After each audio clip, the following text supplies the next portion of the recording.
Hey everyone, Jana from Ballerinas by Night here with another episode of Behind the Dancer, where I sit down with adult ballet dancers of all ages and chat about their ballet journey. Today's video is with a dancer named Sterlin Mosley. He is someone that I dance with every week, and he's been very instrumental in creating opportunities for adults in my local community to perform. He's also started a company, and as someone who's only been dancing for like 5 years total, it's pretty incredible what he's accomplished as a dancer and just as a part of the dance community. So I'm really excited for you guys to meet him. So let's get into it and enjoy the video.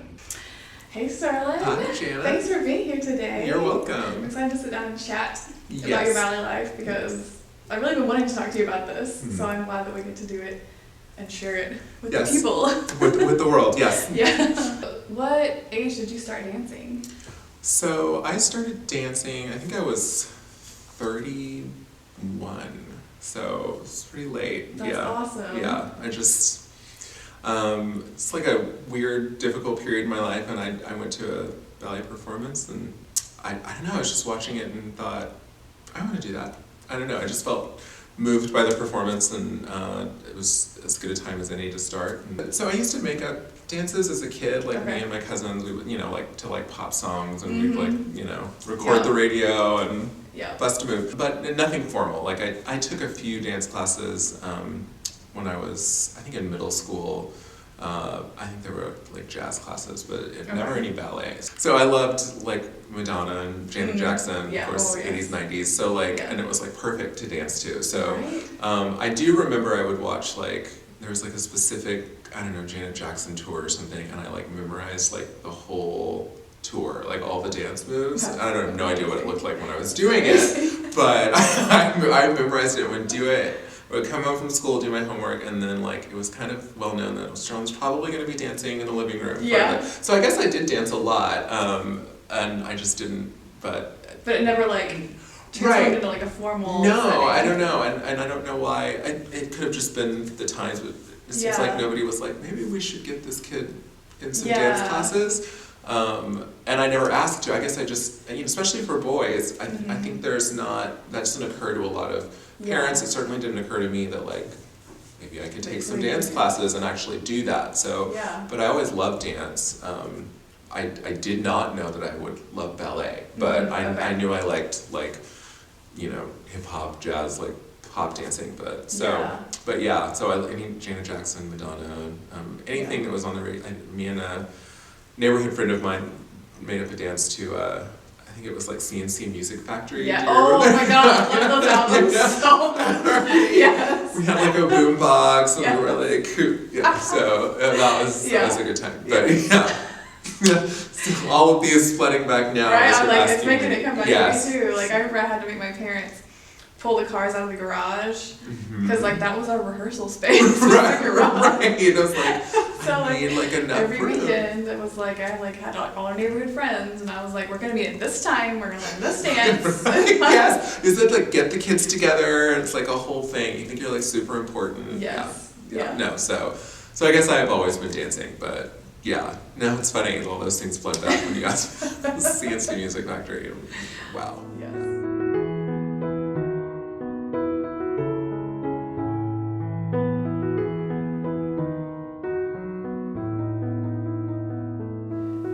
So when you started to take class, did you enroll in adult classes, or where did you go to take class? So when I started dancing, I took from a studio here in Norman, Julia's Academy of Dance, and I just picked it. I don't really remember why I picked it. I think I was just searching, Googled something, and it came up. And the first class I took was an adult ballet class. I don't remember what level it was.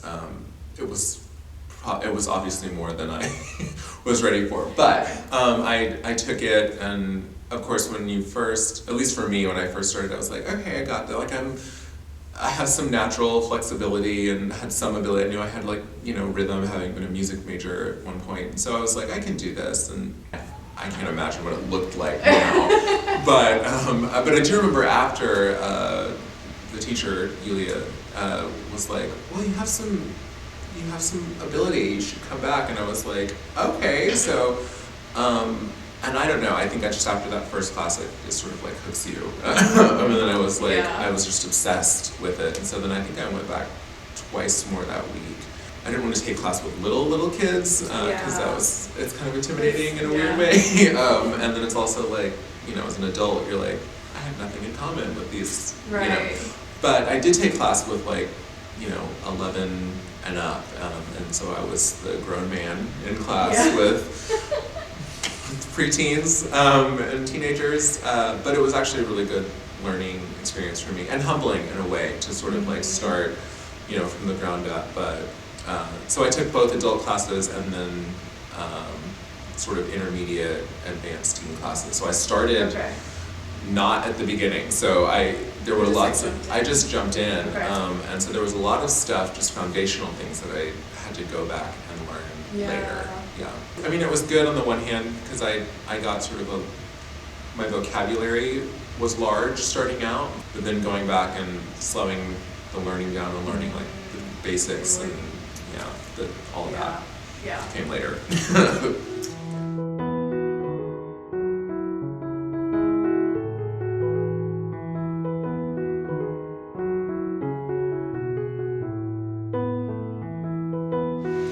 So as a beginner in ballet, what did you find to be like the most difficult stuff to learn and like the easiest things for you? So for me, I think the most difficult thing about ballet was remembering combinations. I have a little bit of a sensory processing thing, so right and left, you know, which I think as a child I knew, and then as an adult you sort of forget it, you know, that would happen. But so switching sides was always a problem for me, and still comes up for me in center floor, where I'm like, wait, I don't have enough time to switch this. But remembering combinations was a challenge for me at first, you know, which I'm sure it is for any adult or anyone that starts ballet. So it was just definitely helpful for me to have someone on either side to remember things. So that was the hardest thing for me starting out. And that's, you know, once I made it sort of a point to remember, like, okay, you've got to remember these combinations, and applied myself, it got easier and easier, and I learned, you know, as you learn the vocabulary and the French terminology and all of that, then it becomes second nature. But that was the hardest thing for me. I would do pretty well at bar, and then I would just freak out when I got center floor. I would just freak out. And I mean, I could do like basic tendus, but anything that was traveling, you know, transitional steps were really hard for me at the beginning for some reason. But then I could do, and I think that's, you know, can be true of a lot of adult dancers, is like some of the complex stuff you can be like, okay, I understand that, but then like there's simple things you take for granted, and then I think sometimes teachers take for granted, because kids will just try stuff, but then as an adult you're like, can you break that down? And so that was sort of an issue, but just combinations and center floor are a big challenge for me, and still sometimes I can get in my head about center, even though like my vocabulary's, I think, pretty proficient now, but I'm still sort of second guess myself. I'm like, do I know this combination? Do I have time to like? So for some reason I always really love rondejons. I don't now.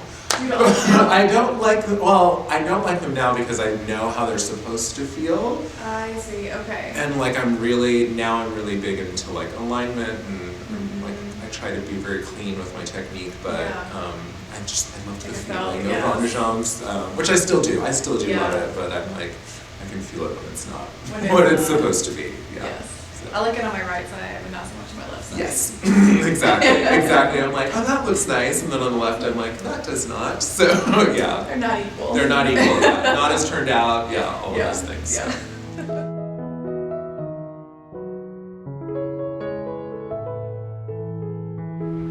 Okay, so you kind of touched on this in that last question, but so you've been dancing like 5-ish years.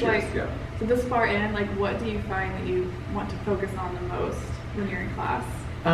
When I'm in class, so I've always really loved bar, and I've always seen it as an opportunity to properly set myself up for center. I think the focus has changed. You know, when I started dancing, it was just like memorizing the combinations, but now I'm really focused on alignment, and I'm like hyper aware of the ways in which I'm not aligned, and you know, pelvic tilt and all of those things. Yeah. So what I tend to focus on at the bar now is alignment, and I'm like really aware of like my hip placement and my shoulders, and I have a tendency to like open up my shoulders sometimes when I'm at the bar. I think it's because I'm trying to look at myself. Oh yeah. So I'm trying to like train myself like to know that like, okay, you know what the positions are, you know what the moves are. You don't have to watch yourself the whole time, because it creates problems with alignment. So in center floor, I've been just trying to work on fluidity and transitions. It's nice to be at that phase of my dancing where I can start to, I went through a really strict phase where I was like very focused on like proper positions and, no variations or fluff in anything. Yeah. And of course you never want fluff, but I'm starting to, experiment a little bit with, more épaulement and things to add more artistry to the dancing, now that I know, like, technically what it's supposed to feel like. Yeah. So, I think that's smart though, because like, I just think that's just like putting in the time, you know what I mean? Right. That would be like, when they start when they're younger. right. There's more of that, just like, let's fix the placement. Exactly. And add in the fun stuff. Right, the fun stuff later. Yeah. Yeah, and I think, so when I started, I had a lot of artistry, but then when you learn technically, like, okay, well, you can have the artistry, but you need to be technically there first. So I kind of had to work backwards in a way, and it's been really helpful. And of course, as with anything, especially with something like ballet, you stop being able to sort of accurately see yourself, so you do rely on class and things like that. Because I do a lot of class on my own, or class at home, or class here in the studio, and so going to class helps to get the other person, the feedback from the teacher, to be like, okay, so you know where you're going, and also what also needs to be worked on, because there's only so much you can correct yourself. Totally. Yeah. Yeah. So I would say that's probably my focus now, is just trying to marry the technical with the artistic. Yeah. That's a fun place to be. Yeah, it's a fun place to be. Yeah. And of course, just basic things like, first it was consistently getting a single pirouette and then a double, and now I can do a double, and the triple is like, sometimes it's there, and then I'll have like the random day where I have 4, and I'm like, what? And then it never happens again. So trying to get consistency and everything is, I think, is a constant challenge, and remembering what it feels like when you do the thing, so that you can create that consistency. Yes. I think that's like where I'm at right now too. Like, I feel like I got to a place with my technique where it felt like I knew what I was doing, and it was just there. And then I was dealing with like some hip flexor pain, and I feel like ever since then, like, I haven't been able to get that alignment back to where it was. Yeah. But in my head, I was still as strong as I was. I was trying to do things that I wasn't actually like physically set for. Right. And so I feel like it's been this process of like 3 or 4 years trying to like fix all that alignment, like a lot of that stuff with the pelvis and the abdominals. Like, I'm trying to find that again, so that I'm like using my core to help me, because I think I've just been like muscling it out with my legs and everything. You can't. No. I mean, I feel that a lot, in the sense that I went for 2 years. I actually broke my hamstring, the ischial tuberosity, so it's the attachment between the hamstring.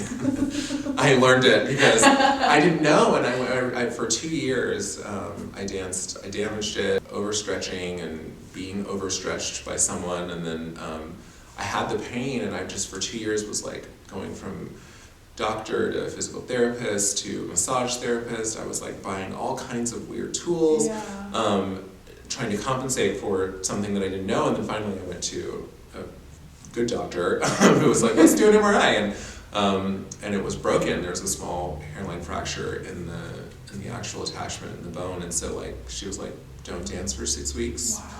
Because I never wanted to take that much, I was Right. afraid to You're take like that much time off. Yeah, and I was like, I don't. Will that work? Right, yeah, exactly. And so, and I did it, and it finally healed, but compensating that long with the hamstring and pushing through created a lot of scar tissue and stuff like that. So I can definitely relate to what you're talking about, that how the injuries can sort of, it created just different problems with my dancing, and I just was muscling through it and thought like, oh, it's fine, it'll go away, and And so now that I'm finally healed from that, like I'm almost having to retrain, you know, a lot of things with my turnout. And I don't think I've ever used the word psoas more than I have in the past like 2 years. So, you know, finding out what that muscle is and what it does and all of that. So, yeah, there's a lot to think about. Yeah. There's a lot. Yeah. Yeah.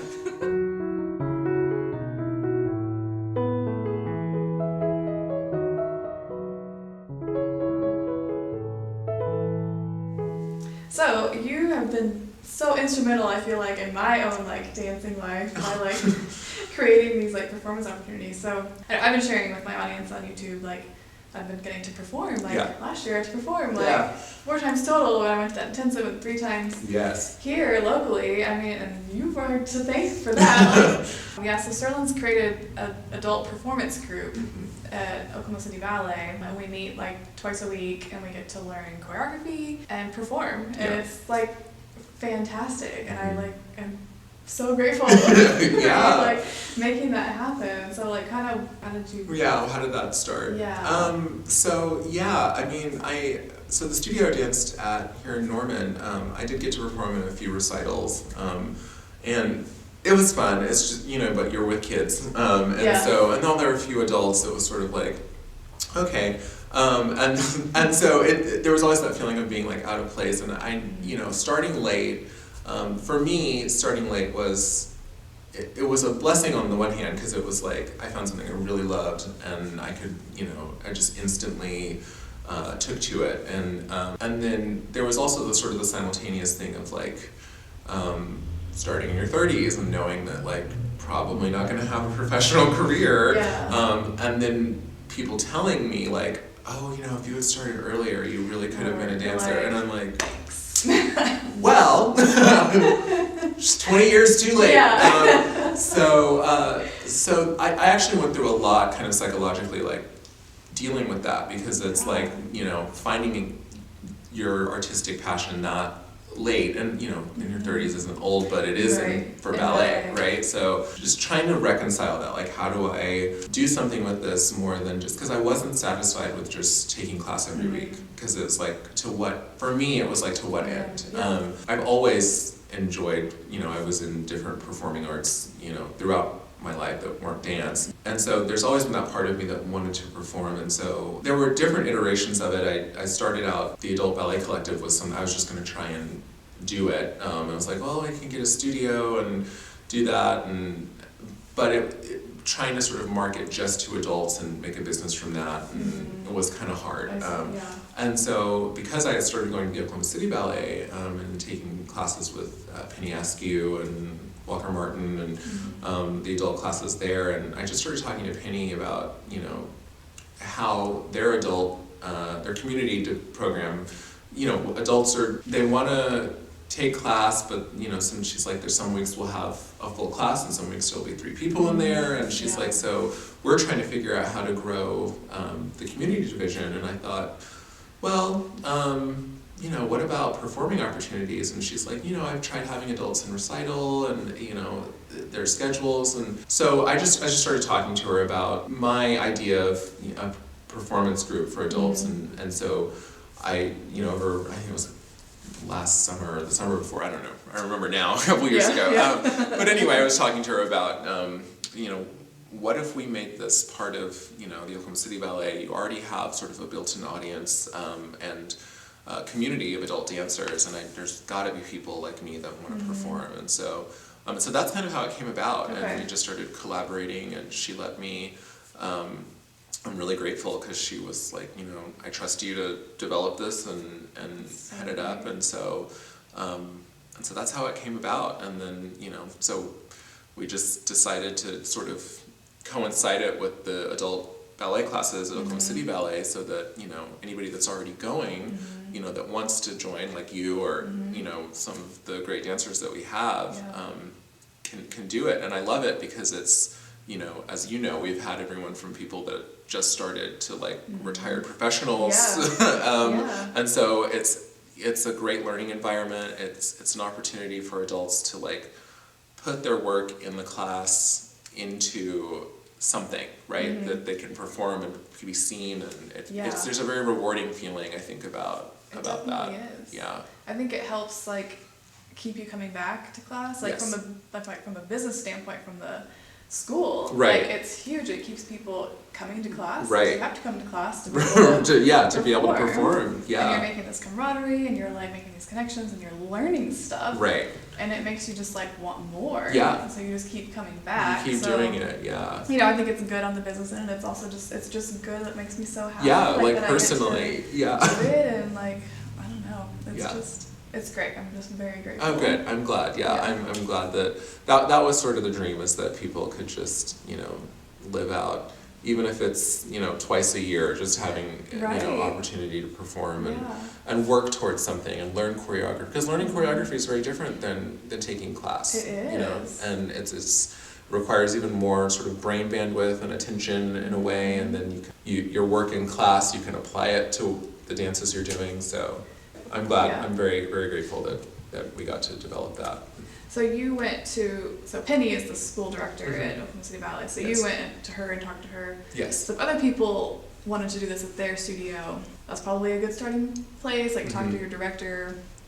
Yeah. See what they think. Pitch it to them. Yeah. I mean, I would say pitch it to whoever is, sort of the director or heading up, the sort of school portion or classes at wherever you're taking classes, because if there's an adult audience that's already taking ballet classes, then I guarantee there are people like us that would love the opportunity to perform. Yeah. I didn't expect to have, people that had been professional dancers want to come and dance with us, or dance teachers even, but that they will find it as well. If you can just find that person that you can pitch the idea to, that will support the program, then it kind of runs itself and takes off on its own. Because adults will, as you know, we have a way of sort of organizing ourselves and galvanizing, and so even though I'm the director of it, like I feel like it's really collaborative. We have to run our own lives, so we can be responsible and aware of like what we need to do to pull our weight, and like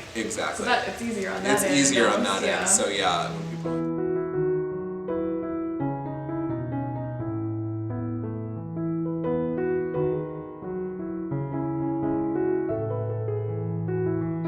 On top of creating an adult ballet company, sort of, you've now decided to open a professional team, like an actual business. Yes, yeah. With the studio, which is where we are right now. Yes. So, like, I mean, obviously, I feel like asking you, like, what sparked that? Is a dumb question. Right. Like, obviously. Right. But, like, what was, like, the urge to be like, I want to start this company? And a school. And a school, yeah. Good question. Sometimes I'm like, was I insane?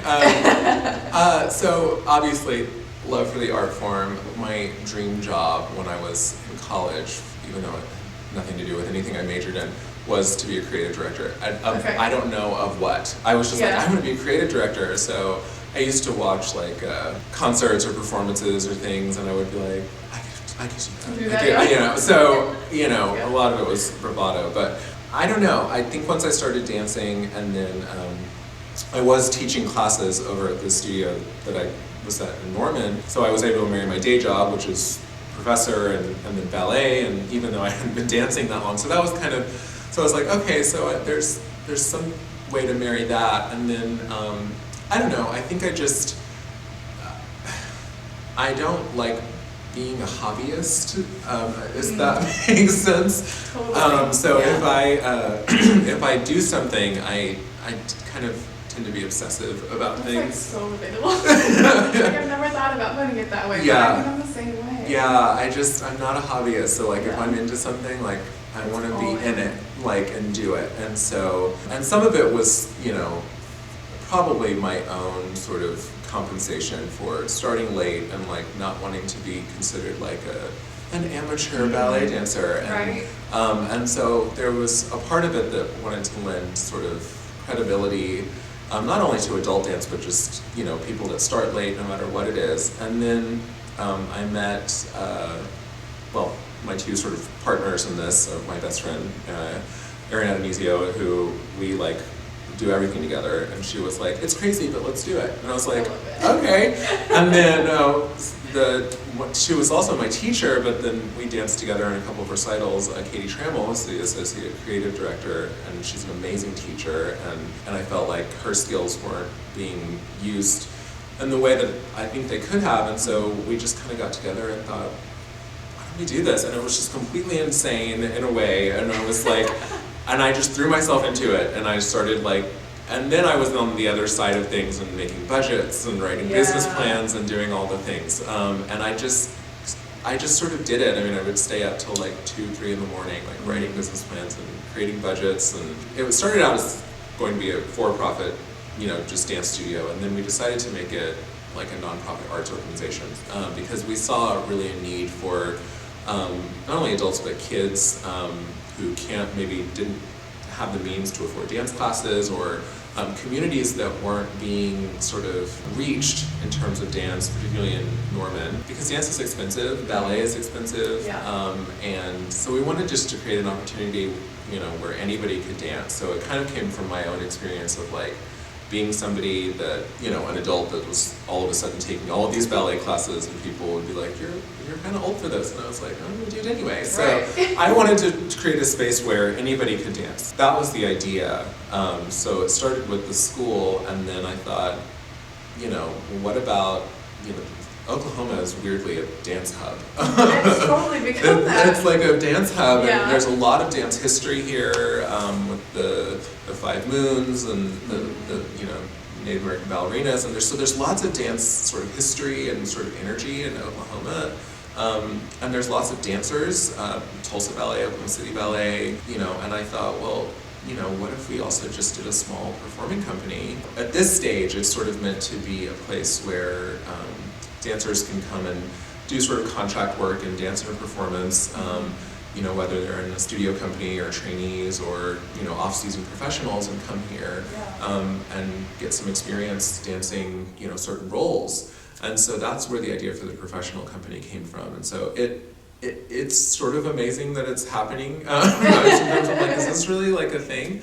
But it is, and so that was sort of the idea, and we really wanted to just be a space where people could dance, not only students and adults and kids, but also professionals to have, because the dance world is competitive, getting to that soloist or principal place in a company is hard, especially a large company. And so, we have a small or eventually medium-sized company where people can have roles where they can put it on their resume and go to other places. That's sort of the idea behind, Central Oklahoma Dance Company and Central Oklahoma Ballet Theater, which is the theater branch of it. So, I don't know. Yeah. I think that's great. I think it's kind of like the same thing as like being an adult. Like even, as an adult, we're kind of limited to what we can learn and perform in it. But even if you're in a company and you're, like a trainee or apprentice, and you're like, or even in the corps, and you're not getting those opportunities to dance. Right. Yeah. Those other roles, and like that's you're craving it just as much as like we are. Exactly. To do stuff. So that's really great that you're creating a space. For that to happen. Yeah. So that's the idea, and it's going well, and I think in my fantasy at some point is that I will have the courage to dance with the company, and of course, but as starting as an adult, there's always that sort of like, do I measure up? I don't have the 20 years of, professional experience and all of that, or training rather. But I mean, it's a lot of work, but it's exciting to see. We had our first performance this past winter, and it went well. You were there, and so that I love the energy of performances and planning it and watching it come together and watching the dancers, and it's great. So I'm having a lot of fun with it. That's good. Yeah, makes me so happy.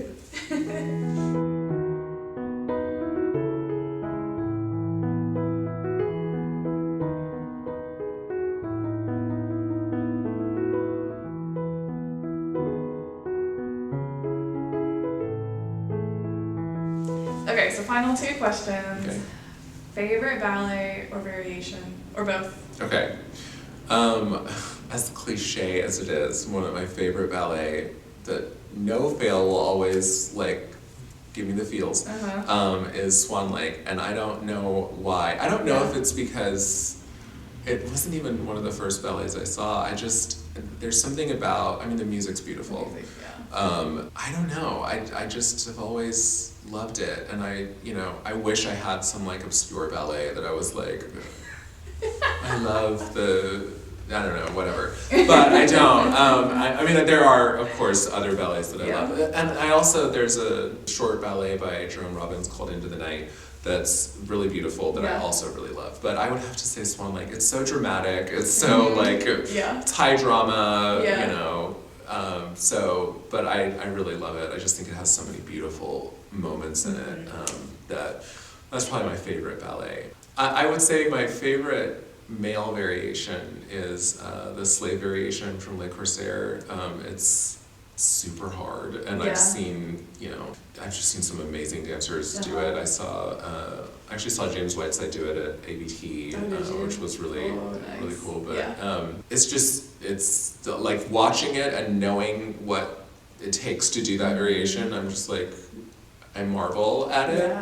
So that's probably one of my favorite male variations. Nureyev video of a variation from Swan Lake. It's the Prince variation, all rigged, and it's an adagio variation for a male dancer, which you don't get a lot of, which I've been trying to learn with the hopes of one day like being able to do it. That I also really love because it's Nureyev, but it's also it's just really beautiful. And being a tall dancer, finding an adagio is like yes. So there's that part of it. So.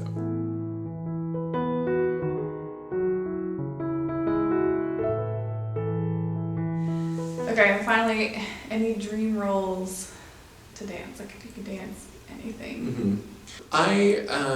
It's weird because in the recitals I was always cast as the villain.